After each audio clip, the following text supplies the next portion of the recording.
குயில் பத்துல மாணிக்கவாசக பெருமானே சொல்றார், தேன்பழச் சோலை பயிலும் சிறு குயிலே இது கேள்வி, வான் பழித்து இம்மண் புகுந்து மனிதரை ஆட்கொண்ட வள்ளல்.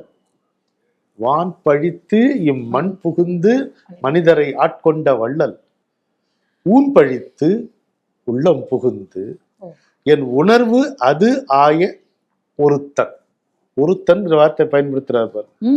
ஊன் பழித்து உள்ளம் புகுந்து என் உணர்வு அது ஆய ஒருத்தன், மான் பழித்து ஆண்ட மென் நோக்கி மணாளனை நீ வரக்கூவாய் அப்படின்னு கோயில் பத்துல சொல்றார். அதுதான் இங்கேயும் மண்டகத்தே வந்து வாழச் செய்தார். என்னகத்தே, ஆமா, எனக்கு உள்ள வந்துட்ட, என் எண்ணத்துக்குள்ள வந்துட்ட, உலகுக்கு உயிரானா என்று. இந்த ஜடப்பொருளாகிய உலகம் இப்போ இயங்குகிறது என்று சொன்னால் சக்தியும் சிவனும் சேர்ந்து இயங்குவது என்கின்ற அந்த இயக்கத்தையும் நமக்கு இதிலே குறிப்பிடுவது போல தோன்றுகிறது இல்லையா?